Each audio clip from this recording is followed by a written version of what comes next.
Live from the heart of Baylor Bear Country, the most comprehensive pregame coverage. This is Game Day Live, powered by Sikkim 365 and KWTX News 10.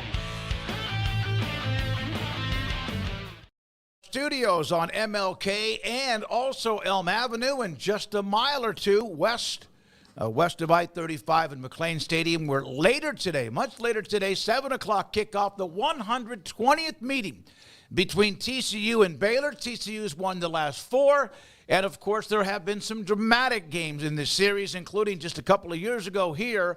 As the clock is running out, TCU runs onto the field, hits a field goal in that magical year that ended up losing the championship game to Georgia. I'm David Smoak, Craig Smoak, Paul Catalina. Garrett Ross is here today. We will hear from Chad Vothereen in a minute over at McLean Stadium as Baylor honors the 2013 and 14 Big 12 championship teams. Paul and Craig, we have spoken with some of the players. We'll hear from some of them today on this show. It is a special weekend for two special teams that really kind of set the tone for Baylor in the 2010s. Yeah, absolutely. It's going to be wild to see all these teams back. And this was the last team, the 2013 and 2014 team, that could say they had TCU's number a little bit because they won, multiple games in a row. They won multiple games out of they won 3 out of 5 or whatever you want to, however you want to quantify it. Since then, Baylor beating TCU has been very, very, very rare. And so it's a huge game for both teams. Not only is it a rivalry, but to dictate the rest of their season. This is a big one. And if you can get a big rivalry win that helps you kind of continue to pick yourself off the mat, because both these teams have been knocked down to the mat multiple times early in the season and looked like they've maybe turned it around, that can be huge, especially for a coaching staff in Baylor whose future was very uncertain when the season started. Yeah, I mean, it's been a lot of pomp and circumstance this week, and a lot of people walking down memory lane and enjoying those teams from 10 years ago. They deserve that look back, and that's been fun. But, at this point, I'm kind of all celebrated out, although I think tonight will be great, and that'll be cool for a lot of people. It's all really, great, but if they don't win tonight, then I think it's, that's the main thing for me is like the game itself tonight, and all the other stuff could be the best kind of dressing. It'll be great either way, but for me, it's game day. They haven't beaten TCU in forever. They're on a 2-game win streak, and they've got a chance to put themselves in a really nice position to go win a bowl game. So as far as the actual football team itself, that's kind of where I am, but I know for a lot of people that is going to be just part of the meal tonight, and that 2013-14 celebration is going to be the main course for some people. We will hear from Garrett Ross and the keys from the game. We'll also today hear from former quarterback Bryce Petty. Couple of 3 players on this week after the win against both Texas Tech and Oklahoma State. Troy Baker, former Baylor offensive lineman, will join us, and we also will get a little bit from Ricky Thompson, Baylor radio sideline analyst. The last time Baylor won was a triple overtime game at Amon Carter Stadium. Their last 3 or 4 wins they've had have all been dramatic. RG3 bombs away with a late field goal by Stork Jones to beat TCU 50-48. Then there was the tip pass in the end zone with Terrell Burt sealing the game against Casey Paha up at Amon Carter. Then 61-58, and then the triple overtime game a few years later. Chad Vothereen is at McLean Stadium. It is a huge night for celebrating, but also what Baylor fans, I would think, Chad, want to also celebrate is their 5th win of the year. Hey, Smokey. Yeah, it's good to see you guys and good to hear from you all. Yeah, I think, this is, even last week, this was kind of the most momentum that this team has had in quite some time. And it's been a couple of years since they've even won 3 games, let alone over 2 years since they had won back-to-back games, which they did that last year. And now they have the chance to be, over 500 for the first time in the second half of the season in several years. And so that's obviously a lot. And then, of course, with everything else, of honoring. This really kind of truly feels like the real homecoming game with the 2013-14 players coming back into town and everything. And so, and of course, they haven't beaten those guys since 2019. And I was actually a TCU student at the time, sitting in the student section. Of course, Denzel Mims, that name haunts a lot of TCU students for a long time because that guy was just sensational. But again, it's going to be another one of those games. And this also kind of has little bit of the makings of what we saw earlier out in Boulder with Baylor in Colorado. It could be a very similar game to that, but obviously Baylor wants to be on the other side. Chad, these are two teams that can get some high-flying offense. Not going to be, maybe a defensive slobber knocker. TCU did actually have one of those a couple weeks ago against Utah. But if you were a betting man, and Chad, I don't know what your habits are, but if you were a betting man, is this an over game? Absolutely. I think this is an over game. You look at kind of what both these two teams have done defensively. And one thing, you got to give Baylor credit. I mean, they've been able to defend the run so well. I mean, you saw what they did with Ollie Gordon last week. You saw what they've done with some other really talented running backs. But defensively, their secondary, I know they've been banged up a little bit. I know they should be pretty healthy for the most part. But this is a TCU team that is really the only team comparable that they've seen to TCU is Colorado. And Colorado, that was earlier in the season for them. I think if they played again, that'd be a way more high-scoring game. But you've seen what both these two teams have done to Texas Tech. They had very similar games, put a lot of points on the board. And TCU, they throw the ball a lot, and that's how you quickly score points. And so I would definitely take the over, just considering how both these two teams have played over the last few weeks. Chad, what are a couple of your keys to the game for Baylor, just based on how we've seen them win games the past couple of weeks? So what do you need to see them continue to do or maybe do better?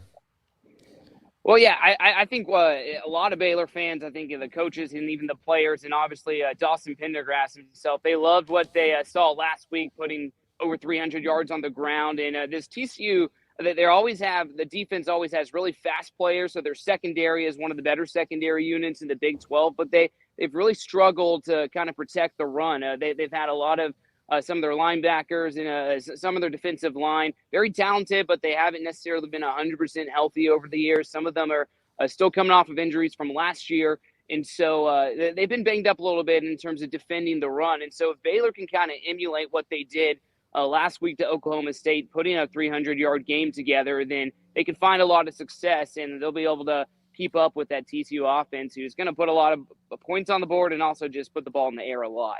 Chad, this is an interesting weekend because there's so much going on. Yesterday they had the Hall of Fame lunch with the legends at Baylor. There's also gatherings throughout the night. There's a golf tournament with former players going on, I think, at Ridgewood. There's a tailgate party with all the former players and a few of the former coaches. And then there's the game. So how are you and your staff? What kind of a game plan have you had today? I mean, you're taking everything kind of into account, I think, with just everything going on, obviously honoring the 2013-14 teams. And I do want to say, that those two teams, the back-to-back Big 12 champion teams, this is really kind of the first time that these two teams have been together in what I guess you could say a decade now. And so this is very important. And with a program like Baylor, where the players, the current players now, even though they may have not met all those 2013-14 players in person, they're still going to kind of carry the weight of those players having a little bit of a delayed celebration. So they're going to want to honor that the best way that they can. And all eyes are kind of going to be on, the celebration and just kind of anything that goes on after that, kind of what y'all were alluding to a little bit earlier. But our game plan is just to keep our eyes completely wide open and just but also, obviously with the game, they have to win. And I think that will really put a bow on everything with the celebration. But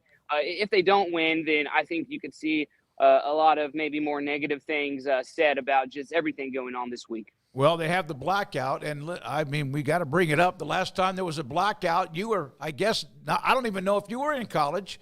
The 16, they had 16. They had the blackout, and TCU came here and beat the living hell out of Baylor. It's probably one of the darkest days in Baylor football history, if I remember correctly.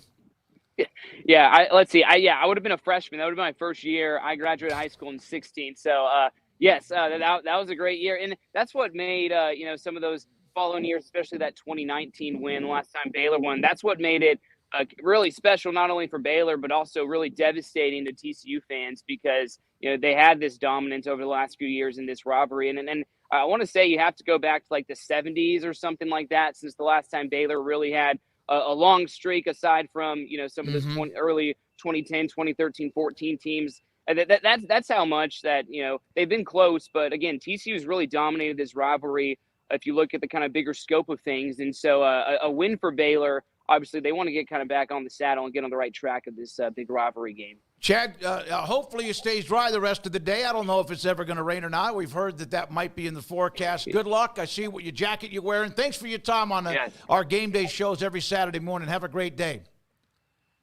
Yes, thanks so much, guys, for having me. It's Chad Botherine from KWTX. So TCU leads the overall series 59-53-7. That separation started in 2010 when they had the team that dominated Baylor at Amon Carter Stadium. Baylor won in 11, 13, 14, and 19, but all the other years, TCU has found a way to either blow them out or win at the last second. And the Baylor wins have been dramatic as well. The over-under is 63.5, so you're looking at 33, 31, something like that. I had 37, 33 Baylor. We'll have other predictions with Paul and Craig a little bit later on. And Baylor is a 3-point favorite, which usually is the home field advantage, although that has not always been the case here for Baylor against TCU. When we come back, we're going to hear from former players, Bryce Petty, Troy Baker, and more. Also, Omar Abedian will join us. Keaton Thomas will join us. And Bryson Washington, the running back, will join us on this week and this game and Baylor's 2-game winning streak. Can they make it 3? Game Day Live. Game Day Live, sponsored locally by Central Texas Plumbing Solutions and Bird Colgin Ford. The right call can make all the difference on and off the field. Hi, I'm Mark Stewart with Bird Colgin Ford. When it's that time for your next car, truck, or SUV, Bird Colgin Ford is the right call. Check out the F-150, America's #1 truck, 47 years in a row. Now with 3.9 for 60, plus additional savings. Make the right call with your next vehicle at Bird Colgin Ford. Experience better at BK Ford. What have we got? The Andersons. All night tossing and turning, bad backs, sleep score at an all-time low. Round up the team. At Denver Mattress, going undercover is literally how we solve problems. And when we find sleepers waking up with aches and pains, we turn to the Tempur-Pedic Adapt, designed for ultimate pressure relief that uniquely adapts to your body's pressure points. The Tempur Adapt features innovative technology, so you get deep, undisturbed rest all night long. Denver Mattress, the easiest way to get the right Tempur-Pedic. KWTX presents the Greg May Honda Extra Point High School Football Show on News 10. Catch highlights from teams all across Central Texas every Friday night at 10.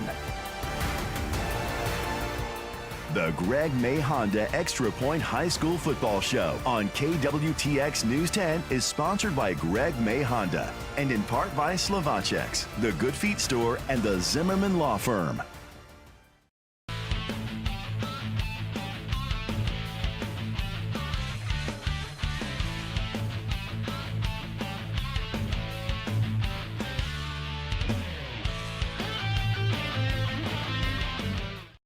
To bring you some of what the players said during the week. Dave Aranda meets with the media Monday, about 10:45 every Monday when there's a game, and then there are players available the very next day. And then Dave Aranda on occasion will be a part of that coaches show, especially during football season, that they do in the middle of the week. But also players, Bryson Washington, the running back who's given this offense a spark.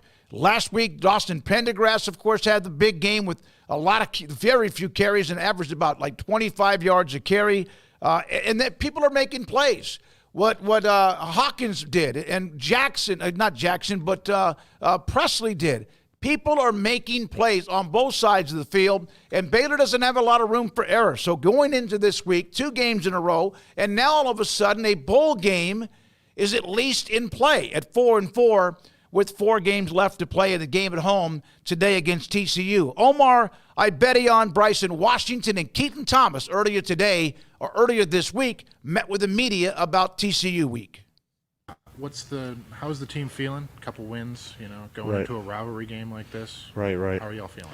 Going into a rivalry game, being able to stack 2 wins in a row is definitely a good thing for us, but now we're looking forward to the next opportunity.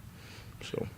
What if we've asked a lot about Sawyer, and he's obviously been a pretty key piece of kind of this turnaround. Right. How have these 2 wins affected his confidence? And has that gotten better?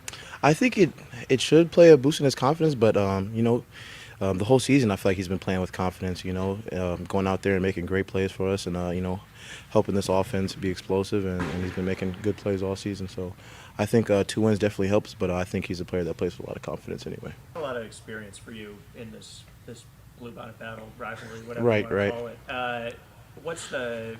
Have you gotten a sense from your teammates just kind of what this means and what a win, after 4 straight losses? Right, that's kind of something I've been talking to the team about. Even though I haven't played in this, we should definitely have a chip on our shoulder. We haven't won, I don't believe in what you said, it was 5 years, and then we've won 1 in 10 years. So, that's pretty embarrassing when it comes to a rivalry aspect. So this year we're looking to change that. And obviously, given what happened last time TCU came to McLean, how important do you think it is to maybe give a win to the fans? Right. Giving them 2 straight wins. Right. I think every game is important to win, but especially in a rivalry game and at home, you don't want to lose at home in front of your own fans. So I think it's definitely important. I mean, the run game the last few games has been pretty good. What's changed over the last few games? The only thing I can say that's changed is really our mindset for the most part. Coach Hall's been preaching to us, like being disciplined, taking the little things that we need to take serious, like the little details, us staying on our tracks, and we really been harping on it during the week. So I feel like it's really been paying off. The first time in 2 years that you guys ran for 200-plus yards in back-to-back games. I mean, what do you think kind of sparked that change? Again, the mindset we've been having throughout the week, it's just been like downhill. Coach been telling us every time we get the ball, go score, finish in the end zone, and I really think like that it's little, but you could tell like it's making a difference in us in our room. Does this rivalry game, has there been an extra focus, knowing kind of the history with TCU and all that? Like, has the team locked in anymore, or is it just business as usual? I say it's extra focus, of course, because with it being a rival game, but it's really the same as going into any other week. Like, we're locked in, focused. We got to get better at each play, every drive, Coach Aranda mentioned that game was pretty similar, like the Colorado game in the fourth quarter. How nice was it to win a close game? Good. That's pretty much just another example of us like playing 4 quarters strong. We won the middle 8, and I think when you win that middle 8, like you're gonna win a lot of games, and so that's the plan going forward is to win that middle 8. How do you keep some of these good vibes, these good feelings going, especially when you go into a rivalry game like TCU? It's more of just making sure we don't get too high, just like we never got too low. Like we understood when we were losing games that we were only a couple plays away from losing, and when we're winning games, we were only a couple plays of taking care of business of winning that game. So it's just we can't get too high, we can't get too low. We got to stay level-headed, humble, and ready to work every day. All right, those are 3 players earlier this week as they head towards TCU. That game tonight just after 7 o'clock is the kickoff. Baylor and TCU at McLean Stadium. Coming up, Garrett Ross, keys to the game. A little bit later on, again, the 10-year and 11-year, I guess you could say, reunion of the 2013 and 14 Big 12 championship teams. Several players in town to be a part of that presentation and also ceremony at halftime. This is Game Day Live. Get ready, Baylor fans. The ultimate game weekend experience awaits you at the Baylor Club. Kick off your weekend with our Friday Night Live pep rally. With live entertainment and special appearances from the Baylor Spirit Squad, it's the perfect way to start your game weekend with a roar. On Saturdays, don't miss our Knox Hall tailgate. Enjoy delicious food, ice-cold drinks, and great company as you gear up for the big game. And after the weekend's excitement, wrap it all up with our famous Bear brunches on Sundays. Don't wait. Make your game weekends legendary with the Baylor Club membership today. Baylor Scott & White Southwest Sports Medicine and Orthopedics, the team physicians for Baylor Athletics, diagnosing and treating all sports-related injuries, including concussions. These specialists also provide orthopedic services for athletes and non-athletes alike, whether it's knee or shoulder pain, a wrist injury, orthopedic spine care, and even an arthritis and total joint clinic. Trust the doctors Baylor Athletics trust. Baylor Scott & White Southwest Sports Medicine and Orthopedics wants to get you back in the game. Make Camp Finfo the destination for your next visit to Waco. Whether you're catching a football game, exploring the silos, or just looking to get away, Camp Finfo Waco is conveniently located 6 miles from downtown and Baylor University. Voted a #1 best vacation rental in Waco for the last 2 years, this camping resort features cabins and RV sites and is brimming with premium amenities like on-site dining, sports courts, a swimming pool, and more. Start making unforgettable memories and book your stay at Camp Finfo Waco.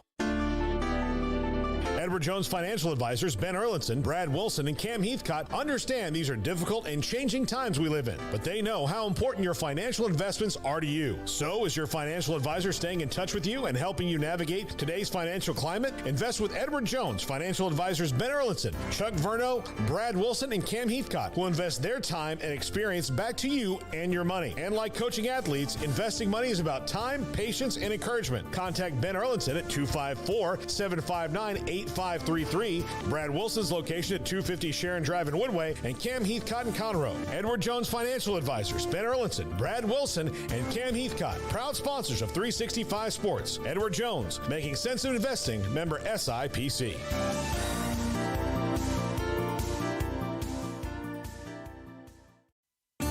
There are 26 letters in the alphabet, over 600,000 words in the dictionary, and just 3 of them said together can change everything. Let's order pizza. Those 3 words lead to dough made from scratch and 3 fresh signature cheeses that blanket golden crust in a heavenly melt on Marco's Pizza that'll blow your mind. So visit marcos.com to order and stop by Marco's Pizza in Belmead, China Spring, Woodway, and in Robinson. Marco's. Pizza lovers get it.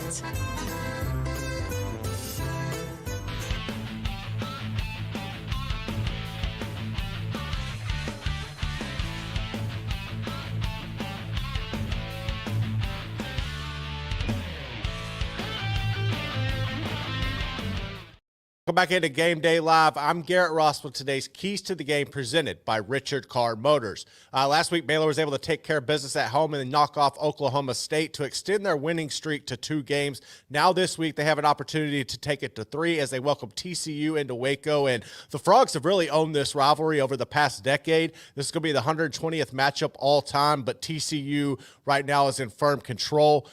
Baylor can win this game, but there are going to be a lot of intangibles that go into this. This is going to be more than just football as they're welcoming back those 2013 and 2014 Big 12 championship teams, but everything lines up perfectly for Baylor. It's just a matter of going out there and taking care of business. In order to do that, our first key to the game is going to be force Josh Hoover into turnovers.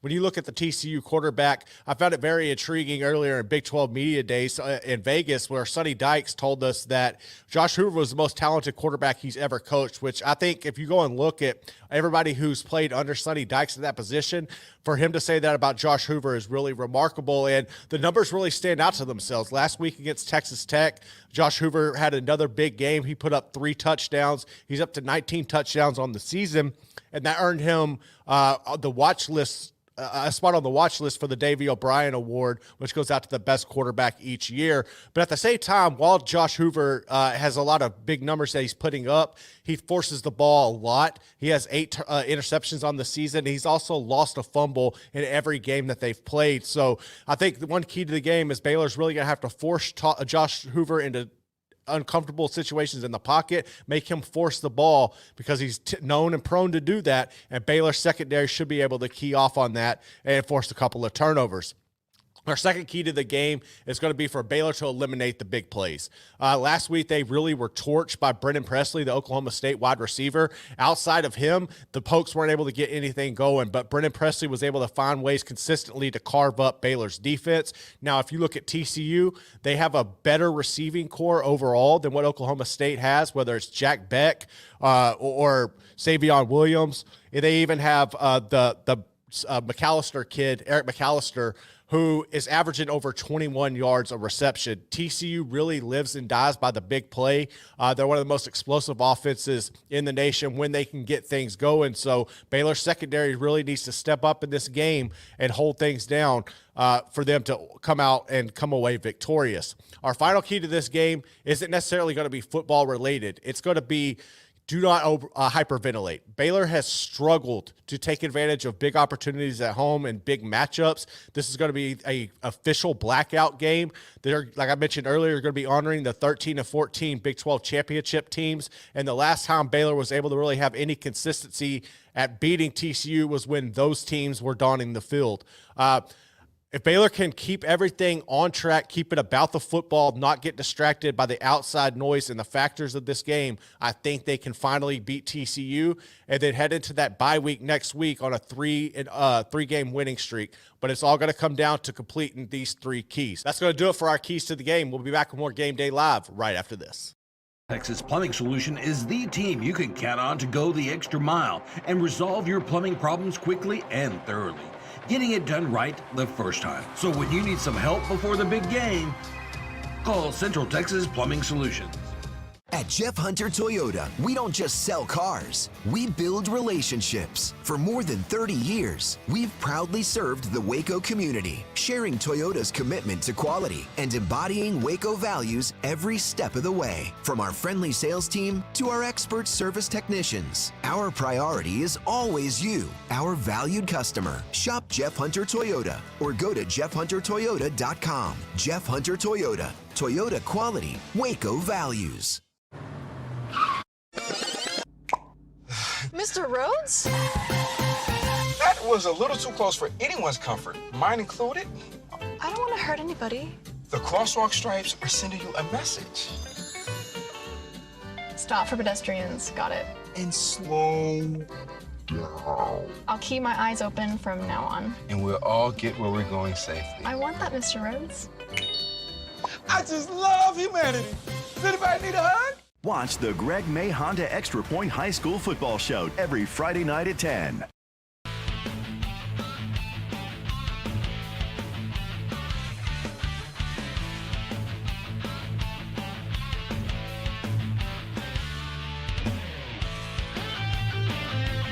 Remember, it was maybe a few weeks or months ago back when Baylor made the announcement that they would honor the 2013 and 14 Big 12 championship teams.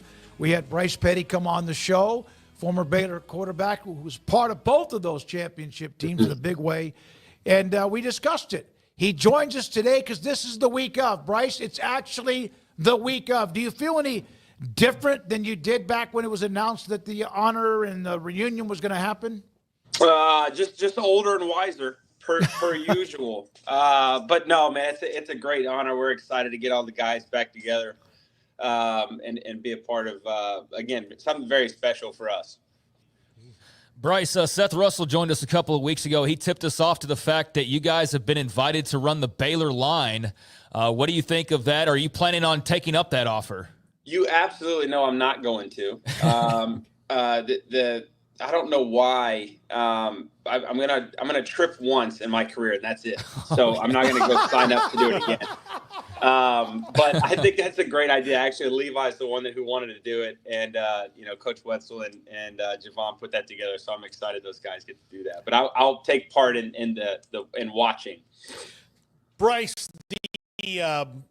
comparing the offense that we've seen the last couple weeks to what you guys did, what do you think the similarities and differences are? And, there are certain places that things just work consistently, different facets of it. Like the Steelers are always going to be best when they're a power run team, when they run the ball and play defense. It seems to me like Baylor fits having a wide open offense. Yeah, no, I mean, it's a great point, right? You have to know your identity. And Belichick had a really great quote about that, especially for the NFL. It's a lot different than college ball, but you really don't know who you are in the NFL till, week 8 or 9 or 10, right? Even though there's, again, the history of the Steelers and some of those powerhouse AFC teams have been different. But for us, when we were going back, it was always attack and wanted to keep it wide open, wanted to play fast, always keep defenses on their toes. And we just repped it so much. It really just became second nature. And so I think you're starting to see a little bit of that with Sawyer and those guys. They're finally starting to kind of, dive into a little bit better, understand who they are, what they're really good at, bringing back the wide zone, which I love for our guys. And we're starting to play downhill. We're starting to play with a little confidence, which is good. I think that's it. Again, it starts with confidence. It starts with belief, and you got to see that on the field to start to embody that and then start, dominating at the line of scrimmage. What are some of the particulars that you've, enjoyed or maybe that have stood out to you about Sawyer Robertson's game?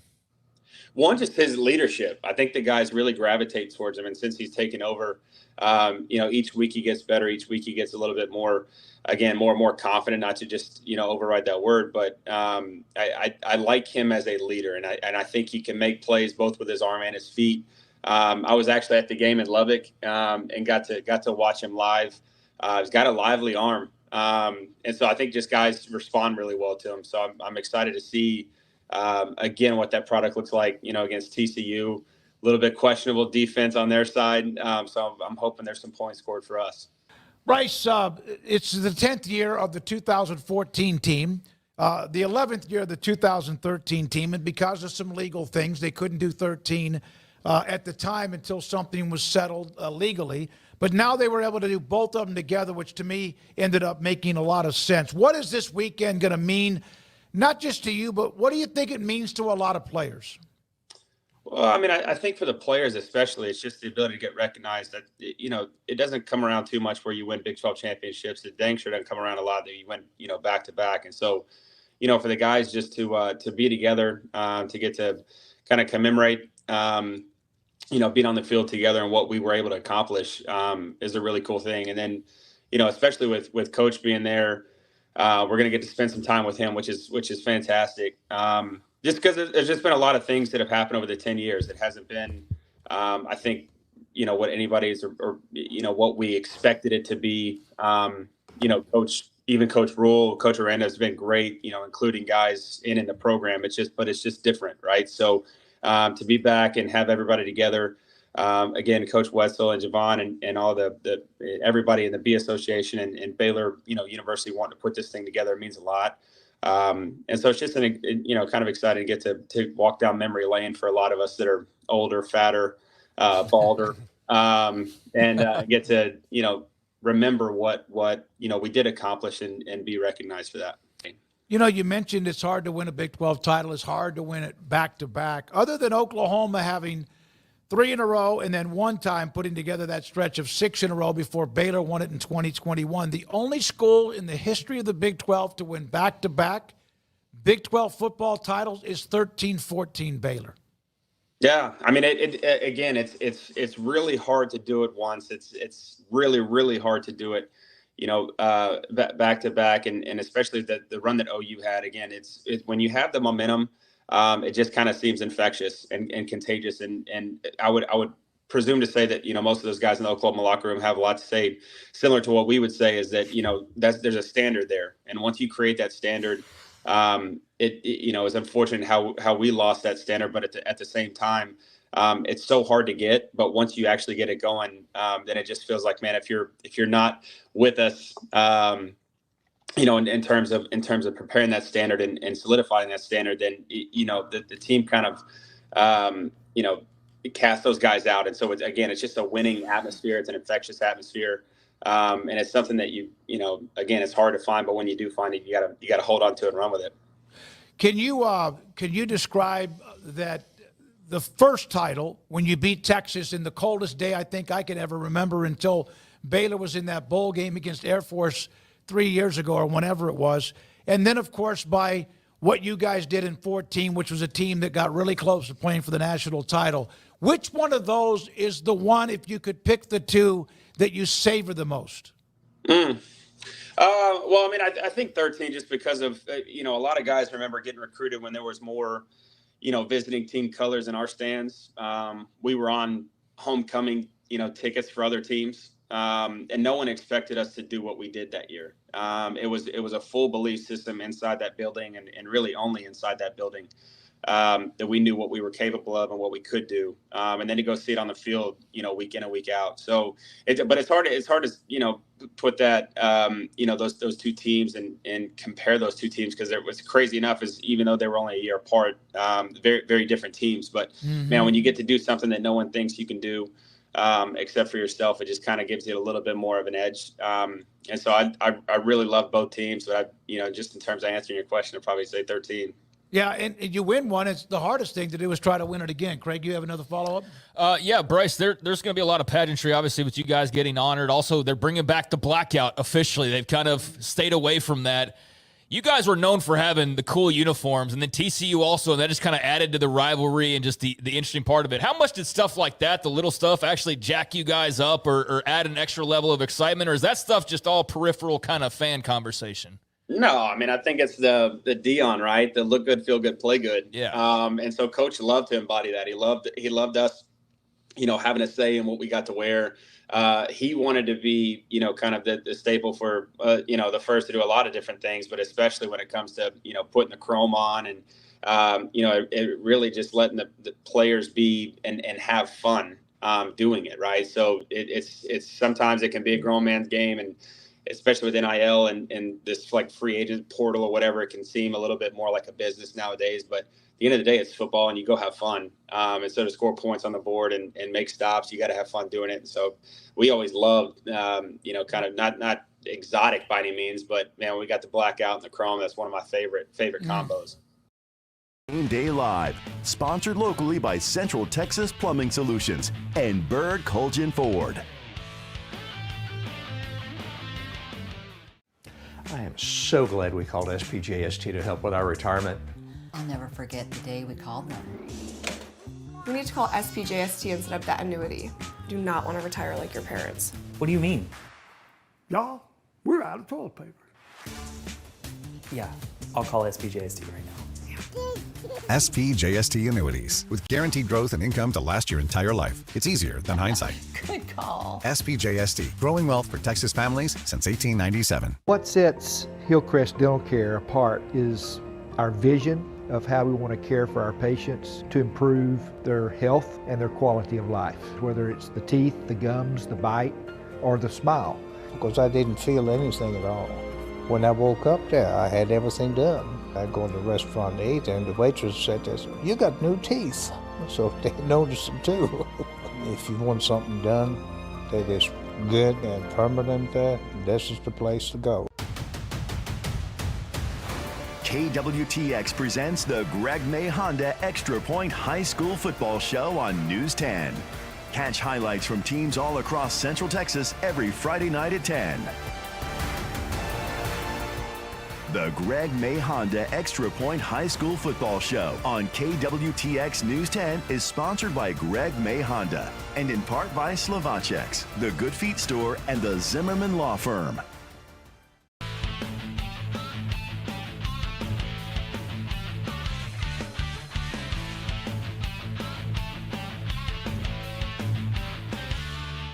One game today in the Big 12 was changed because of what was going to be more than just rain, possible inclement weather up in Stillwater, Oklahoma. So they changed the game that was going to be a night game between Arizona State and Oklahoma State in Stillwater. They moved that to what is a clump now of 4 games in the Big 12 at 2:30. And here's what we have. Here is the schedule. 2:30, Texas Tech in a huge moment for them. At 11th ranked Iowa State as the Cyclones try to keep their not only Big 12 championship game hopes alive, but possibly be a part of the college football playoff. That game is on ESPN. At 2:30 in Houston, Willie Fritz and the Cougars host 17th ranked Kansas State on Fox. Arizona at UCF, that game's on FS1. And then the 2:30 game with Arizona State, Oklahoma State, it's on FS2. Because FS1 and Fox, they're busy. But the Fox game, it can be a broadcast what is on the Fox stations in the state of Oklahoma and also in Arizona. Then the 7 o'clock game, Baylor hosting TCU on ESPN2. At the bottom, BYU, 9th in the country. Colorado, 23rd in the country. And then Utah, Cincinnati, West Virginia, Kansas. A light schedule. A lot of the games, almost all of them, well, they all are at 2:30 except Baylor, TCU, and there's the week in the Big 12 today. Yeah, very, there's a couple games like Arizona, UCF, two teams desperate for a win. Oklahoma State probably needs no more shaking up of anything. And with Sam Leavitt coming back from Arizona State, that gets a little bit harder. They desperately need a win. Texas Tech needs to do something big, especially after, a small minority of their fans created a minor kerfuffle this week about headsets. And I think by far the most important game of the week for, collectively between two teams is Baylor and TCU. This game could change trajectory, especially for Baylor. Don't think that the players don't know that a lot of them don't know what it feels like to beat TCU. And a lot of players don't know what it feels like to beat TCU. And to kind of get that monkey off your back would be huge, I think, emotionally and confidence-wise for a team that's playing as confident and well as they have in over 2 years. Mm-hmm. Yeah, I think it's important for Texas Tech to look really good today. If not, then I think there's no excuses. There's no, we had our comms tapped into, or there may have been an issue with this, or this happened or whatever. As you said, it was a small number of people on the Texas Tech side that kind of took and ran with the helmet communication story, including some of the people in charge of Texas Tech. But now it's all out there, so you put it out there, and there's no choice left but to go out and play really well. And if it was something that actually hindered you in these past couple games, and I think that ought to be pretty evident by the way you play today against one of the best, if not the best teams in the entire conference. Some might say BYU, some might say Iowa State, but I think, it's really important for Tech to look good after their talking this week. Yeah, they need to focus on football, and it did get a little bit distracted, and it looked a little sour, but that's gone. That was like a 24-hour cycle with the comments from Kirby Hocutt, their AD, even their donor, Cody Campbell, had about a 24-hour cycle. Some of the national writers and columnists that I text during the week after that was that night and also the next day, they all kind of almost felt not dirty by covering the story because it was a story, but they all felt like this thing could have been handled much better. Yeah, it could have been handled by Brett Yormark, and starting with him at the top and on the way down, and I think Tech could have handled it differently as well. That's all water under the bridge. I think the Big 12 hopefully learned a lesson about you can't just inform equipment managers and expect them to run up the chain of command and, inform the rest of the league, basically. I don't know what they were thinking with that. That's all on the league. But Tech decided to make it more public, and now it's, again, really important for them to turn around and look good. And if they don't play well today, then that's going to be interesting what the reaction to that is. But I think, Houston's been one of those teams that bounces up and down. They get an unexpected win, and then they take it on the chin. At least that was the experience after they're getting their first Big 12 win. But then they got their second Big 12 win now. I don't have a lot of high hopes for them at home today against Kansas State. I just think Kansas State's playing too well. But, Houston's scrappy, and they've already won a couple more Big 12 games than anybody expected. I think Oklahoma State, man, they really need a win. I mean, they really need a win of any kind. And, with Arizona State getting Sam Leavitt back, I think that's obviously great news for the Sun Devils and Kenny Dillingham. I don't think it changes the outcome per se. I'm still riding with Oklahoma State, but Arizona State's 4-point favorites. I'm riding with Oklahoma State simply because they're at home, even though that's not been really a fortress for them this year. And really just because I feel like they've knocked on the door and been pretty close, but they haven't been able to put it all together. And if they're going to, man, it's going to have to be like now. Or they're just simply running out of time, period. I'd like to think there's some pride there. And we've seen Ollie Gordon say, I'm not quitting on this team. I appreciate that about him. So you'd like to see them be able to just, through all this adversity, go out there and grab a win. But, they're not even favored at home, which is just kind of crazy. But also a testament to Kenny Dillingham and company. And then, UCF and Arizona. That's this week's version of Houston, Utah from last week of like, who wants to watch this? And I mean that tongue in cheek because, of course, I'll watch it. But, those are two teams who are just kind of paddling without oars right now in some ways. And so that's a game that both teams desperately need to win. I think UCF probably gets it at home. But, both teams not at all what they expected to be positioned as at this point in the season. Oklahoma State is 3-5. 4 games to go. They need to win at least 6 to get to a bowl game. There's a lot of teams in the Big 12 who are trying to just find a way to get to 6. Doesn't mean you're going to have a winning season because like 2022, Baylor was, 6-6 and lost to Air Force to finish at 6-7. Do you know the last time that Oklahoma State had a losing season? It's been a minute, right? That's what Joe Gillespie talks that way. Yeah. It's been a minute. Craig, any idea? First year Mike Gundy became head coach. 2005, they went 4-7.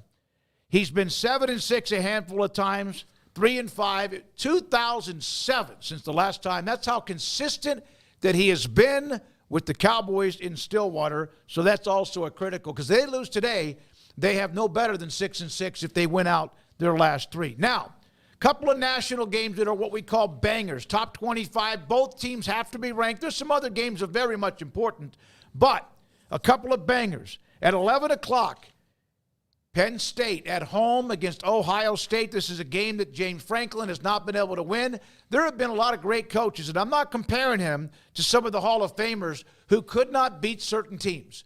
And it cost them not only conference championships, national championships, but there have been a 2. And Paul, you and I know of 2, Bobby Bowden and Tom Osborne. But this is a huge game for James Franklin, but we know what it means to Ryan Day. So that game's at 11 o'clock on Fox. Pittsburgh is at SMU up in Dallas. Kevin Jennings, the quarterback for SMU, will play.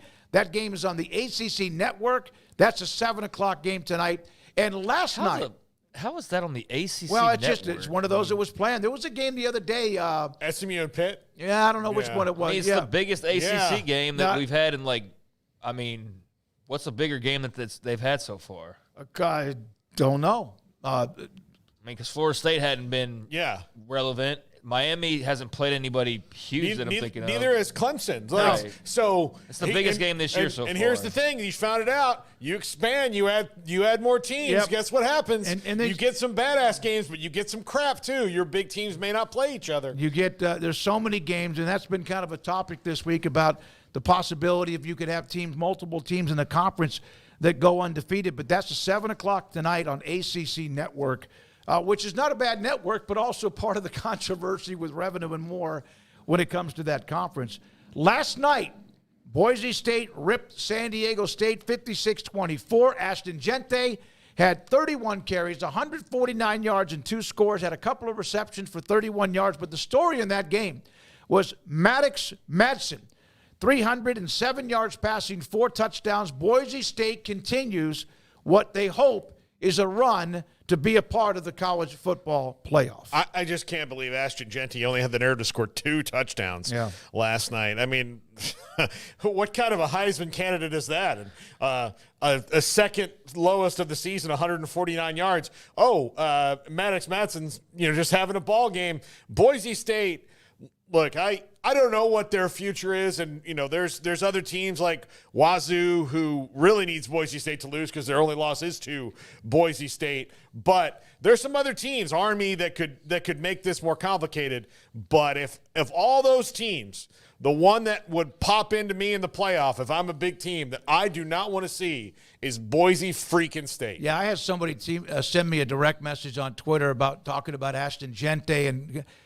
He hadn't played anybody. He had 192 yards and 3 touchdowns in that loss to Oregon, which was close, 37-34 earlier in the year. So he has played somebody. The guy's amazing. And Wazoo. Yeah, and Wazoo, has one too. loss to them. Yeah. John Mateer is like 4th in the country of that stuff. No, that's all. They haven't played anybody because they're in the Mountain West. And of course, that is such a silly comment to make. When we come back, we're not done. Ricky Thompson, Baylor radio sideline analyst, will join us. We'll also hear from former Baylor offensive lineman, one of the ringleaders, one of the godfathers is what we call the leadership on the offensive line. He is also around the corner, and this is Game Day Live. Baylor alumni are more than 160,000 strong. When we all join hands to support our university, we don't just move the needle, we move mountains. Working together, we create life-changing opportunities for students on the field, in the classroom, in the laboratory, and in life for generations to come. So get connected.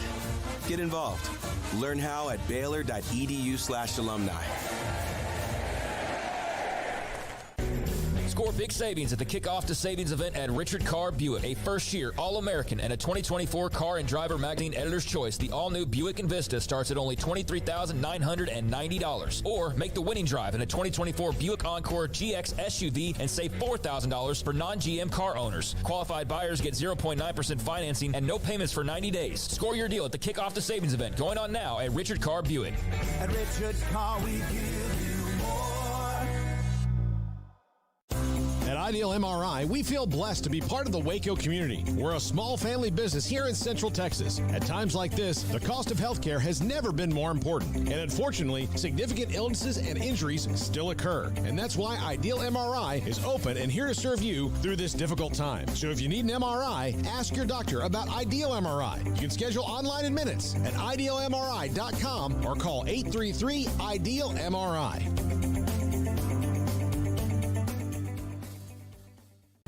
Make Camp Fimfo the destination for your next visit to Waco. Whether you're catching a football game, exploring the silos, or just looking to get away, Camp Fimfo Waco is conveniently located 6 miles from downtown and Baylor University.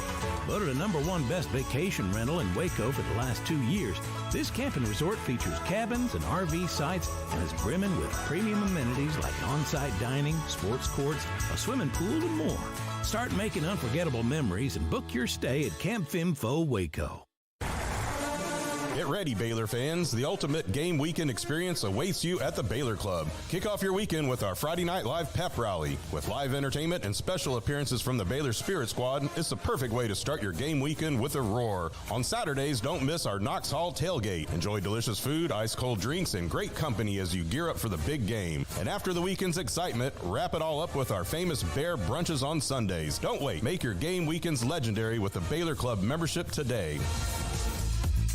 Baylor Scott & White Southwest Sports Medicine and Orthopedics, the team physicians for Baylor Athletics, diagnosing and treating all sports-related injuries, including concussions. These specialists also provide orthopedic services for athletes and non-athletes alike, whether it's knee or shoulder pain, a wrist injury, orthopedic spine care, and even an arthritis and total joint clinic. Trust the doctors Baylor Athletics trust. Baylor Scott & White Southwest Sports Medicine and Orthopedics wants to get you back in the game.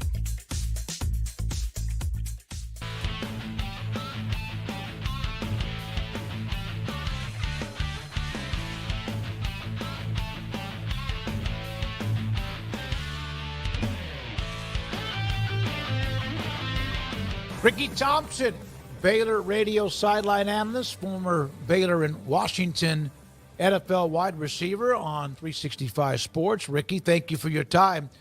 Well, things have changed since the last time we've had you on. It looks like this team has more than just a pulse.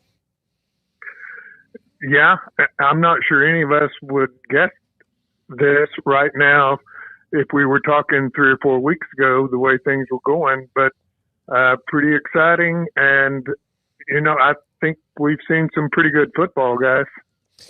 Ricky, they are playing confident, and look, Texas Tech was coming in on a high. They'd been on a winning streak. Oklahoma State on a losing streak. They've managed to do both things, as end a winning streak and extend a losing streak in back-to-back weeks. Now they get to do a thing which is slay the big bad wolf that has been TCU for them. How much is not even game plan going into this, just confidence to keep the ghosts of Horned Frog losses past out of their mind? Oh, gosh. You know what? I don't even know if that's a factor for these guys right now because of what they've done the last couple of weeks and the way they've played. The way things have turned around for them. They've done 2 things, and Paul, you mentioned it. They go to Lubbock and win on the road in a very, very tough place to play. And not only win, they really blow Tech out.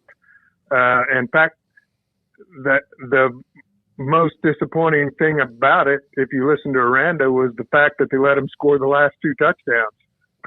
Not a factor in the game at all. It's a blowout. They're trash time scores, and they're upset they gave them up.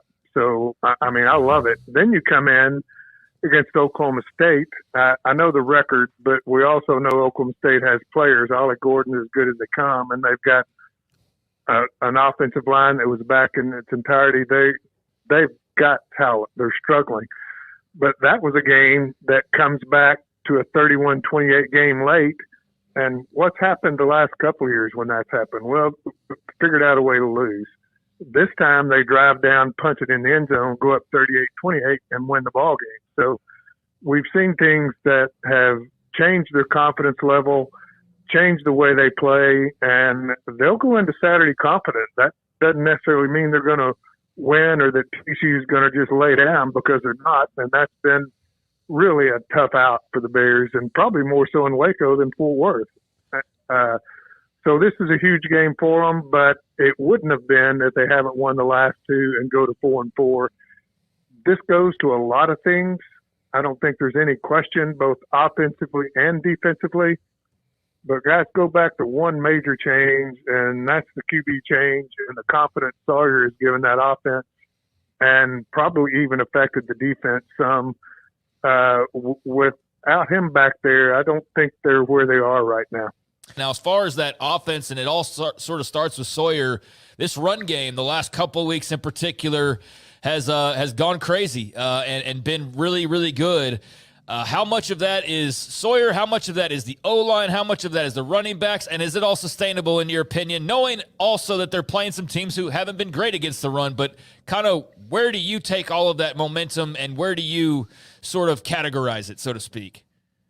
Well, I think you take all of it. You have averaging 300. You've rushed for 600 yards the last two games, 255 and 345, whatever it was. That's phenomenal.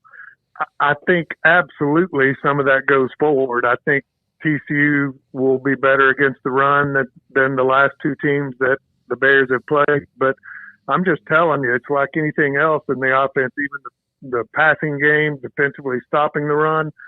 Once they've had that experience of running the football the way they have, I think they'll continue to do it pretty well. Now, I'm not saying they're going to go out for 300 yards every game. They're not going to. But, in most games, you rush 150, 180, you're in awfully good shape if you can throw the ball some too. So I think it's due to all of it. And I go back again to Sawyer and his ability to move with the football,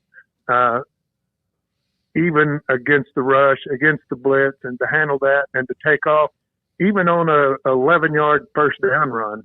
Something like that adds so much to the running game, and it opens up your backs. You're at the 1-yard line last week, and I'm thinking, man, this may not be good. And first play, Pendergrass goes, 40 yards, 45. I just think it's a confidence with all these guys right now. There's been a couple of changes on the offensive line. I know Fugar went out to tackle. I think that made a difference. So I think the running game's here to stay, and that's not saying it's going to be 300 a game going forward, because it's not. But Craig, I think they've improved dramatically in the running game. Ricky, TCU has not run the ball particularly well, and they've actually generated a lot of their run here recently with Savion Williams, their star wide receiver, running the Wildcat. So that is certainly something that Baylor will see on Saturday. But their bread and butter is the passing game, and Josh Hoover's very good at throwing the ball around, although it's a matter of if he's turning the ball over or not. That's kind of been how their season's gone. What do you think about Baylor's pass defense at this stage? How much of a concern do you have going into a game against a high-powered attack with some talented receivers like TCU?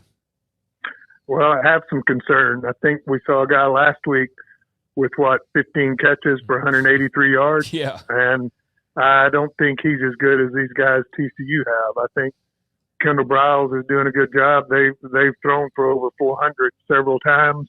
They are going to sling the ball. And unusual, Williams, I was just looking at some of that today. This dude's 6'5", 225. And they're putting him back there in a Wildcat, and he's run for 72 yards. They had, an 84-yard pass last week that was the winning touchdown. Williams had a 75-yard catch or run out of the backfield. They have had huge plays. So I'm concerned with the passing game. I thought that we struggled even with Oklahoma State last week with some guys just running wide open. I saw a couple of blown coverages. So I'm very concerned about it. I think that's going to be in past weeks. We've said you got to stop the run. I think in this case this week that maybe you may have to try to stop the passing game first because they are going to throw it. That's where they get their big plays. So that's a concern, and I'm sure Coach Aranda has that same concern, and they'll be working on that quite extensively this week, I'm sure. Thank you, Ricky. Appreciate your time. As always, every other week we have JJ Joe on a Monday night or Monday evening, and then Ricky on Wednesday.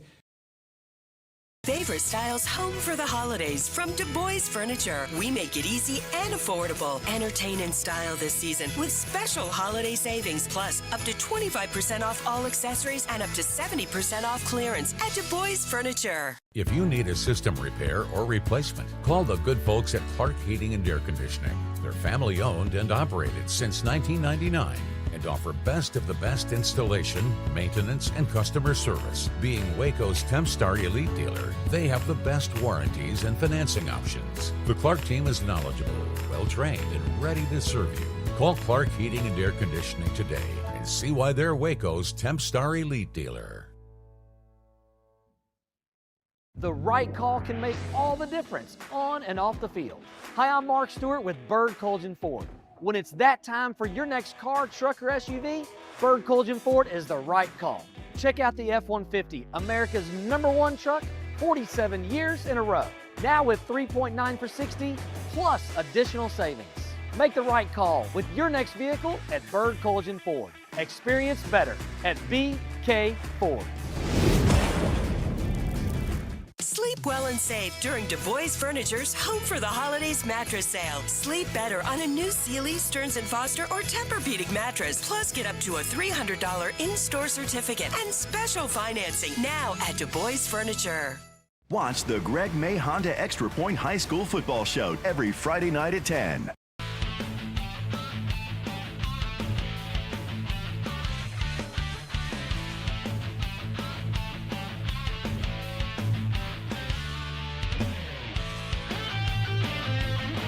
Troy Baker, who now joins us on 365 Sports. Hey, man, thanks for your time. Sorry about the technical issues, but what does this weekend mean to you? We've had Bryce Petty. We had Jordan Niver. We've tried to kind of bring on some guys that we remember. A lot of others coming back. What does this weekend mean to you? Oh, it's going to be great. Can you hear me now? We good? Yep, we got it. Yep, we got it. Okay, perfect. Appreciate it. Sorry about that, guys. We feel welcome back for it's been a decade, which is crazy. It's been fun, the excitement. I mean, personally, I actually had, funny enough, I've become a little bit of a hockey fan. I live up here in Dallas, so I'm a big Stars fan. And the day before this was first announced, the Stars put tickets on sale to go to Finland and play this weekend against the Florida Panthers. And I had bought tickets for it. And then this came out, and I said, there's no chance that I can miss this, just given the opportunity to get so many of the team together and all the effort put in by the current administration and staff to welcome us back with open arms. And they're doing it upright. It's going to be a first-class weekend. And just having the buzz of more than anything, all the group chats going off with all the guys and the former players of all of us just catching up. And I'm excited. It's going to be great for so many reasons. Can Baylor recapture the magic of 61-58, Troy?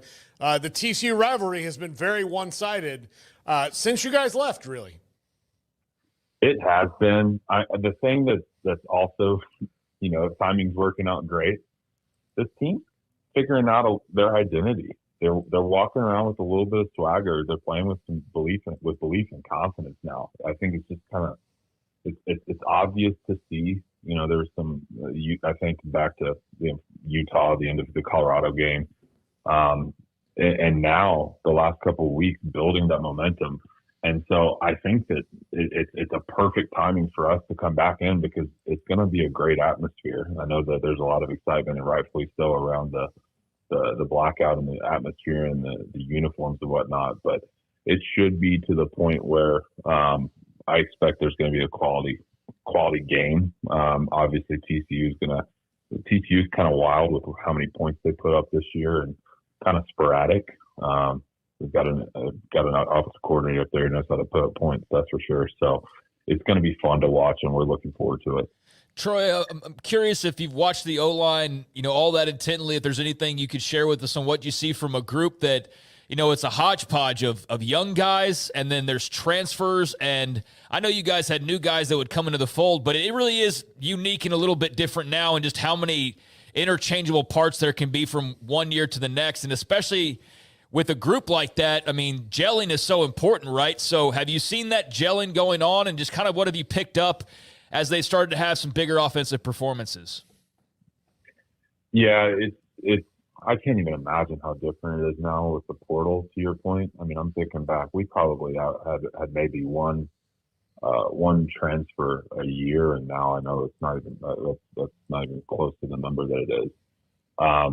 Most importantly, I know last year with the different offensive scheme, with the different offensive coaching staff, that probably, obviously you have a spring ball with the new offensive coordinator and O-line coach and everything, but combine that spring ball being the first time in the offense in the playbook with the recruiting that happened over the summer with that gelling, all of those things took some time. And I think that's that definitely played a part to it. I think it looks like a cohesive unit right now. They are playing confident. They are playing together. Those things go a long way, to your point. And most importantly, I think what also took a little bit of time for the team to accelerate on is that they obviously were building an identity from an offensive standpoint around a specific quarterback coming in, and then at midseason went a different direction with Sawyer, and his confidence is very clear in how he plays and how he presents himself, and it's exuding to the guys up front. And now they're having some fun. And all of those things, it's a snowball effect from momentum compounding in the right direction right now. Do you feel like the position of offensive line, which is all about cohesion and chemistry and like knowing who's right hand, left hand, whatever, does that position not suffer, but is that the more complicated one when you have moving parts like the transfer portal now? It probably is. And I'm using my own experience as I think about how to answer that best, Smoak. You go back to what we experienced for the 5 years I was there, from 2010 to 2014. Mm-hmm. I think in 2010, I think it was the same 5 guys all year. I think 2011 there was maybe 1 or 2 games with a different guard combination. 2012 it was the same 5 guys all year. 13 we got banged up. 14, I got banged up and caused the mix. Those things, like that, combined with the continuity of Coach Clements at the time and our entire offensive staff, like it made the world of difference from a development perspective. Expectations were clear. We knew what we had to do, and everybody talks about the passing game with our old offenses, but y'all remember it was all about the run game with us. I think in 2012 we led the Big 12 in rushing yards, if I'm not mistaken. And so, like, just thinking about every year, like on average, 3, if not 4 of the 5 guys being new, it's insane to think about from a lack of cohesiveness. So you have to put extra time into that to make sure that you're, from a leadership perspective, those guys in the locker room, I'm sure, and I'm speaking on the outside end, of course, so, but they obviously have had to focus on that and building their own identity and their own unit.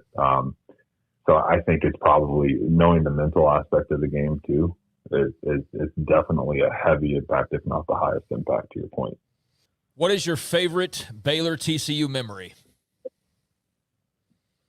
Oh God. You're not, I was going to make a joke about a YouTube video with Coach Cobb on it. But. No, don't go there. Oh, yeah. No. Hey, that counts. I mean, no, that is that can be it. No, it's not. I mean, you're not going to beat 14. It's special. It really is. It's special to watch back for so many reasons. Like that team, we if you look back, I think that was Game 6 that year. And coming into that year, I think 45-0 SMU first game. Bryce gets hurt. Everybody's got a question mark going into Game 2. Seth comes in, lights it up. I think he threw for like 5 touchdowns. I think the more interesting thing about that season is, so we had that big year before that ended poorly in the Fiesta Bowl. And then we had three games in 12 days. Because I'm pretty sure we did Sunday SMU, Saturday Northwestern State, Friday Buffalo at Buffalo. And so it was a smooth year because we were putting up points, but like we still weren't playing clean. We weren't happy. I think we went up to Iowa State and won, and then we went down to Texas, and I think we beat them 28-7 and kind of played a different brand. We ran the ball really well the second half against Texas. So I just kind of all that to say, like coming into that TCU game, you know, they were a good football team that year, and they showed that entire year, including their bowl game that year. That being the first year of that stadium too, with coming off a championship, and then that game resulting in not saving our ass, but it earned our ass the championship, the second one, because if we didn't win that, then TCU's outright champs at the end of the year. That one, it's got to be that one. 13 though is a very underrated piece of the story. You know, 11 everybody knows because it was the opener where RG3 goes on the scene, but 13, that was a grimy, ugly win. We were banged up. That was right after the Oklahoma State loss.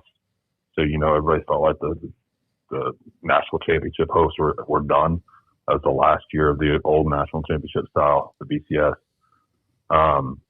Golly, that list of injuries, if you look back on it, Spencer Drango was out with his back. Tevin Reese was hurt, I believe, with the wrist, might have just come back. I think Lake and Hager were out. Like we were banged up. And so that 13-1 was probably more gutsy in the sense of even having to figure it out, even though TCU wasn't as good in 13 as they were in 14. So they're both special, but yeah, you're not going to be 61-58. So that was a long answer for a short purpose. Troy, we'll see you. We'll try to see if we can. I know you guys have a lot going on. The luncheon and the various things, the get-together, I guess, for tailgating on Saturday. But hope to get a chance to say hi, see you sometime at the stadium. It's going to be crazy and hectic. Thank you very much for your time, man. We always love covering you, and it's great to hear you and see you again. Likewise. Appreciate you all, and take care. I'll see you Saturday. Troy Baker, former Baylor offensive lineman, and one of the dudes that was part of the leadership. Cam Caulfield, he mentioned him. And GameDay Live, sponsored locally by Central Texas Plumbing Solutions and Bird Colgin Ford. It's the pre-Black Friday sale at Furniture Row, and that means the more you buy, the more you save. Save $100 on every $1,000 you spend, or score 60 months no interest. Shop the largest selection at the lowest prices guaranteed. The pre-Black Friday sale, on now at Furniture Row. Join KWTX News 10 during the Greg May Honda Extra Point High School Football Show for the Slovaceks Extra Hot Play of the Week. Watch as we highlight 3 hot plays. Then visit kwtx.com/hot plays to vote for your favorite. Voting ends the following Monday at noon, and the winning hot play will be revealed on KWTX on Monday during the 6 and 10 p.m. newscasts. The Slovaceks Extra Hot Play of the Week is sponsored by Slovaceks in West. Turkey season is here. And as Thanksgiving arrives, the Zimmerman Law Firm and KWTX want to give back. If you or a family you know is in need, go to kwtx.com and make a nomination for the Thanksgiving Turkey Giveaway. 2 deserving families will be chosen at random to receive a complete Thanksgiving dinner from H-E-B. Visit kwtx.com to make your nomination for the Thanksgiving Turkey Giveaway, sponsored by the Zimmerman Law Firm. For over 30 years, Denver Mattress has been improving the sleeping lives of millions, one night at a time. And during the pre-Black Friday sale, save $100 on every $1,000 you spend, or get 60 months no interest and free shipping. Denver Mattress, the easiest way to get the right mattress.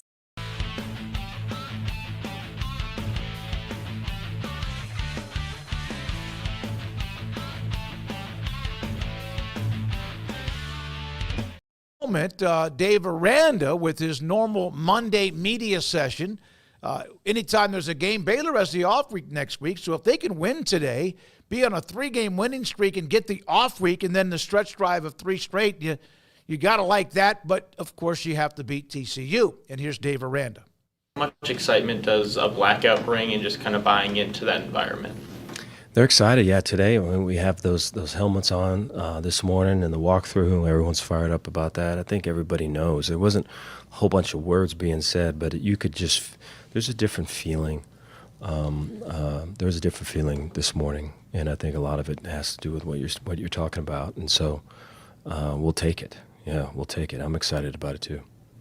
Dave, it may have taken you a while, but have you figured out your routine, juggling the different hats, where being the defensive play caller, head coach? How do you have a regular routine that you keep? One of the hardest things is to do the call sheet. And my son plays freshman ball for Midway and plays on Thursdays, and so I'd love to watch him play, and it's fun to watch him play. But then you do that at the cost of preparing for a game. I just think there's just the time runs out, and I think the time that you do have, maybe it's a morning or something like that you're using that too. And so I just think there's at some point when all of it's done, there'll be a good time to rest.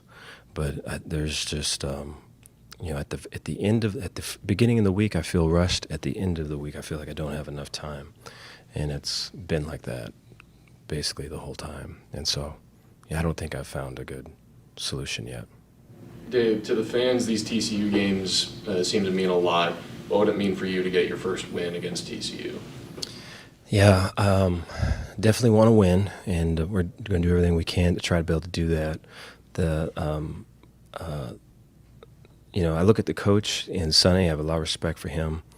It goes all the way back to Tech, and just knowing, the man that he is, and the coach, and the type of offenses that he's had, and then you look at the team, and there's guys that we know pretty well that we'll be playing against, and a lot of respect for them. And so you look at, some of the struggles they had early on and how they have addressed it and come out and played, and especially this last game, and just coming back from all of that, it's going to be a challenge for us. And I think we're at the point right now with what our challenges that we've overcome, we're ready for it. And so it's going to be an attack mindset from us going into it.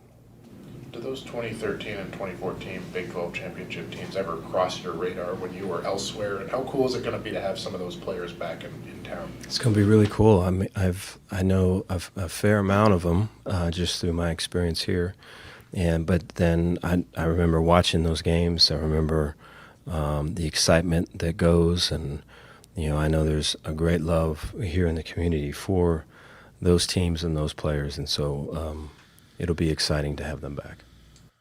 That's Dave Aranda, Baylor football coach, 4-4. They were 2-4. We know that going into the season, a lot of speculation about his future. Still has work to do. Craig, as of now, your thoughts about what he's done, because 2 or 3 weeks ago it looked like, Baylor would be looking for a new coach. Yeah, I think he's bought himself some more time, and we're going to have to wait and see how this next month of games goes to really have a better idea of what the end of the road looks like for them moving into the offseason. I think, though, he's definitely positioned himself to be back next year the way it's trending. If he were to win today, I think they're in a great spot to where that would be the case. They'd have a lot of momentum, but you could also lose today, lose out, and then we're right back to where we were about 3 weeks ago to a month ago. So I don't think there's any way to really make a grand determination. You just got to let this thing play out. But the last 2 weeks have done a lot of good, built up some goodwill. And if you win today, then, man, you'd really be feeling, I think, great about the chances that this thing's got some more legs to it. Well, look, they've got a schedule here in the last 4 games where they should be able to get at least 2 wins. And if they win today, I think they should get at least 3. I mean, they win today, they might win out. Exactly. Like, if they win today, like 3-1 should be the floor, right? Drop a stupid one, that's fine. This is still a growing team. But if they win today, this changes my opinion about the team completely from where it was 3 weeks ago. It was 2 years ago when they had that 5-3 record and they lost the last 4, and then last year 3-9, and this year, well, they were 2-4, and if they could get on a run, and that means you got to win multiple games. 2 is good, 3 is better, and then maybe this is a bowl team after all. When we come back, more thoughts and final thoughts about TCU and Baylor, and this on KWTX and 365 Sports is Game Day Live. It's time to score big savings at the Kickoff to Savings event on GMC trucks at Richard Carr GMC. Take the winning drive with the Texas Truck MVP. GMC Sierra is the best truck on the road. Save $9,000 on 2024 GMC Sierra SLT models in stock with approved trade-in. Plus, qualified buyers get 1.9% financing and no payments for 90 days. See dealer for details. Save big and score your deal at the Kickoff to Savings event at Richard Carr GMC. Richard Carr, they have the truck for you. Baylor alumni are more than 160,000 strong. When we all join hands to support our university, we don't just move the needle, we move mountains.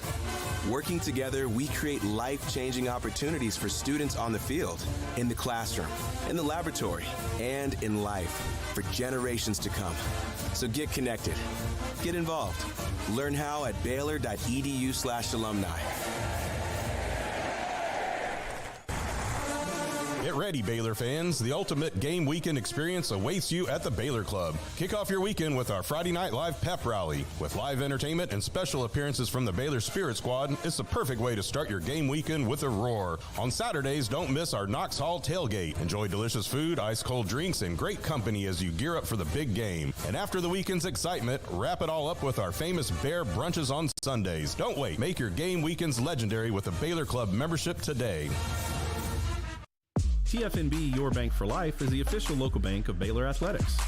Find out why more Central Texas are making TFNB their bank for life. Sign up for our Edge checking and savings accounts to earn interest or cash back. With 5 convenient locations and an award-winning mobile app, banking has never been easier. TFNB Your Bank for Life. Member FDIC.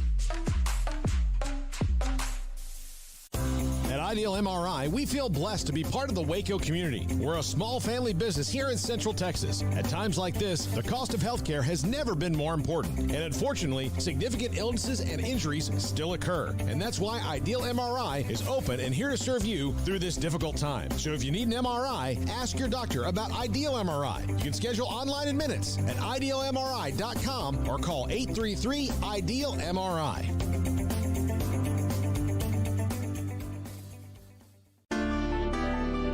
Edward Jones Financial Advisors Ben Erlinson, Brad Wilson, and Cam Heathcott understand these are difficult and changing times we live in, but they know how important your financial investments are to you. So is your financial advisor staying in touch with you and helping you navigate today's financial climate? Invest with Edward Jones Financial Advisors Ben Erlinson, Chuck Verno, Brad Wilson, and Cam Heathcott will invest their time and experience back to you and your money. And like coaching athletes, investing money is about time, patience, and encouragement. Contact Ben Erlinson at 254-759-8533.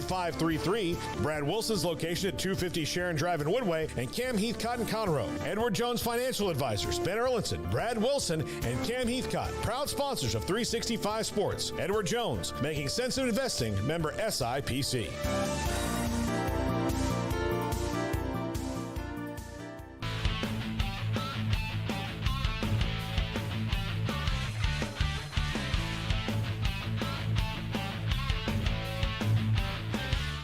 Today's Game Day Live every Saturday morning when Baylor plays, no matter the kick time, at 9 o'clock until 10:30. David Smoak and Paul Catalina, Craig Smoak, and thank you. Chad Botherine on earlier from McLean Stadium, and Garrett Ross is the one running the mothership. So Baylor's had back-to-back games on offense, guys, with 500 yards or more at Tech and then Oklahoma State.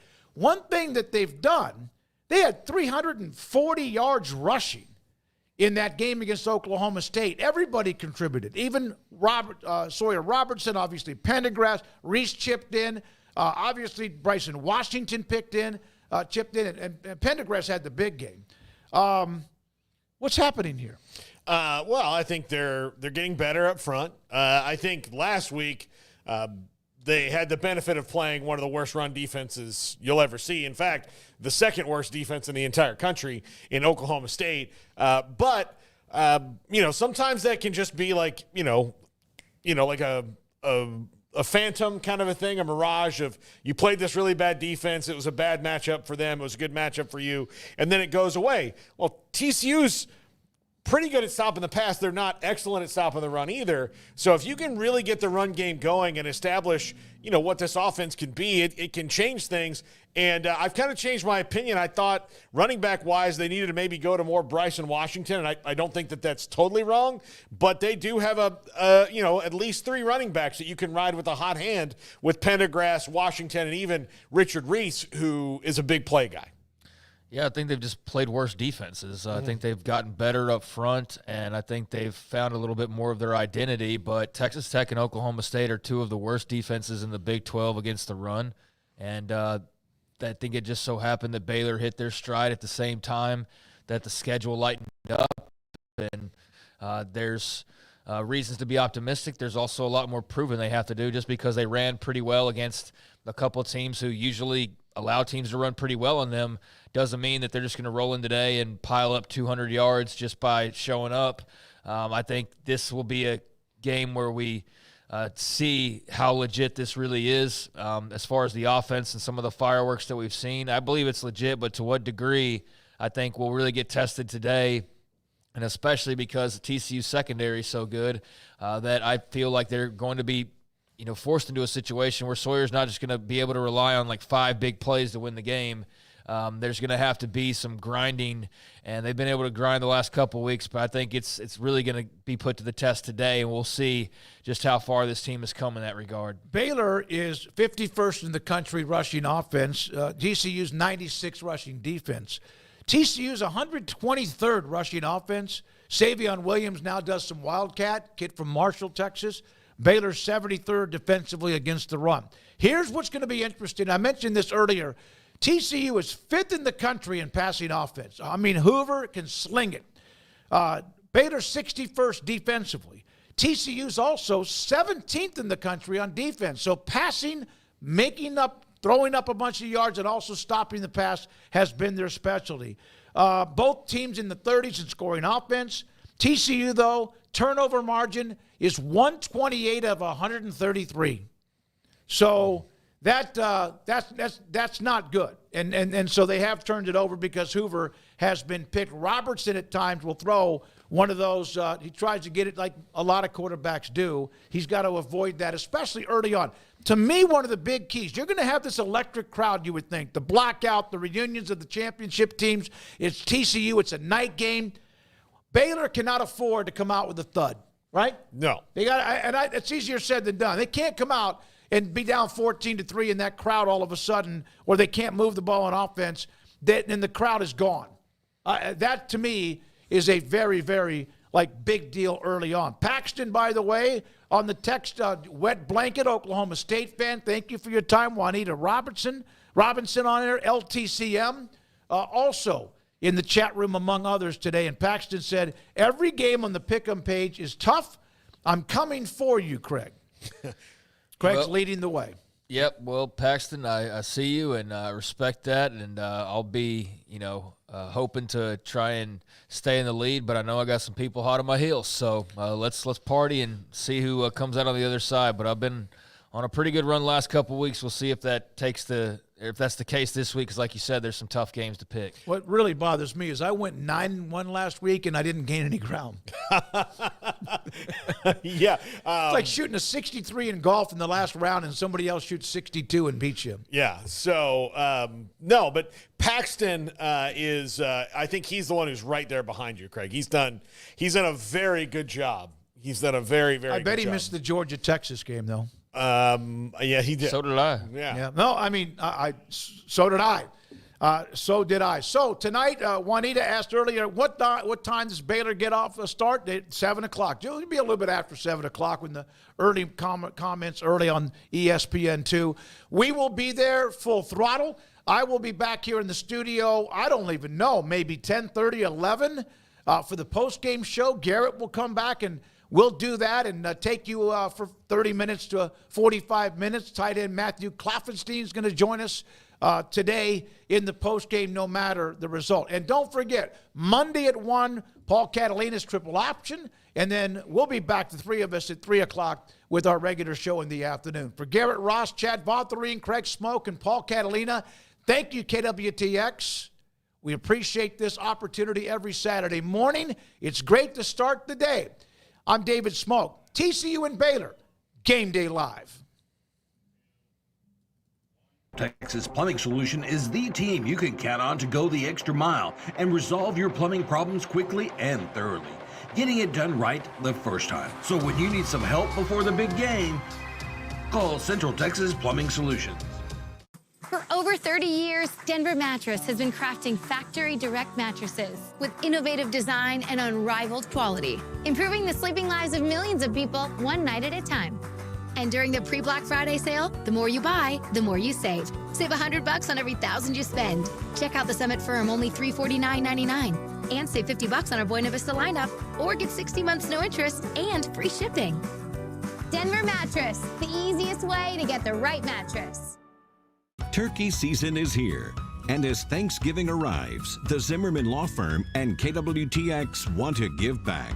If you or a family you know is in need, go to KWTX.com and make a nomination for the Thanksgiving Turkey Giveaway. 2 deserving families will be chosen at random to receive a complete Thanksgiving dinner from H-E-B. Visit KWTX.com to make your nomination for the Thanksgiving Turkey Giveaway, sponsored by the Zimmerman Law Firm.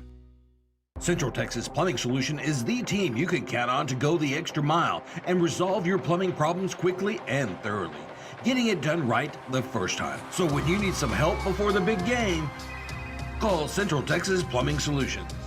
Watch the Greg May Honda Extra Point High School Football Show every Friday night at 10.